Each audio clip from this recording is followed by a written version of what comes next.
הבוקר במתקפת פתע עוצמתית আজ সকালেই আমরা অত্যাচারী খামেনির কম্পাউন্ডটি ধ্বংস করেছি।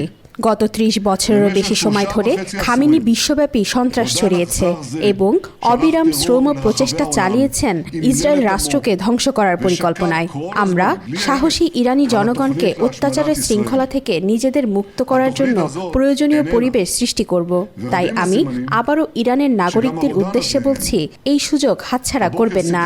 এক প্রজন্মে একবারই আসে এমন সুযোগ, নিষ্ক্রিয় হয়ে বসে থাকবেন না, কারণ খুব শীঘ্রই সেই মুহূর্ত আসবে আপনাদের কাছে যখন আপনাদের রাস্তায় নামতে হবে, রাস্তায় নেমে কাজটি সম্পন্ন করতে হবে এবং সেই ভয়ের শাসন ব্যবস্থাকে উৎখাত করতে হবে যা আপনাদের জীবনকে তিক্ত করে তুলেছে।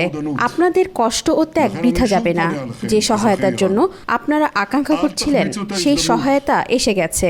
এখন সময় এসেছে ঐতিহাসিক এক মিশনের জন্য ঐক্যবদ্ধ হওয়ার। ইরানের নাগরিকগণ, পার্সিয়ান, কুর্দি, আজারি, আহভাজি ও বালুচ জনগণ, এখনই সময় একসঙ্গে শক্তি সঞ্চয় করার, শাসন ব্যবস্থাকে উৎখাত করার এবং নিজেদের ভবিষ্যৎ নিশ্চিত করার। আজ সকালে আমরা আয়াতুল্লাহর শাসন ব্যবস্থার শীর্ষ কর্মকর্তাদের, বিপ্লবী গার্ডের কমান্ডারদের এবং পারমাণবিক কর্মসূচির জ্যেষ্ঠ ব্যক্তিদের নির্মূল করেছি এবং আমরা তা অব্যাহত রাখব। আগামী কয়েকদিনের মধ্যে আমরা সন্ত্রাসী শাসনের আরও হাজারো লক্ষ্যবস্তুতে আঘাত হানব। এটাই আপনাদের সময় ঐক্যবদ্ধ হওয়ার, শাসন ব্যবস্থাকে উৎখাত করার এবং নিজেদের ভবিষ্যৎ নিশ্চিত করার।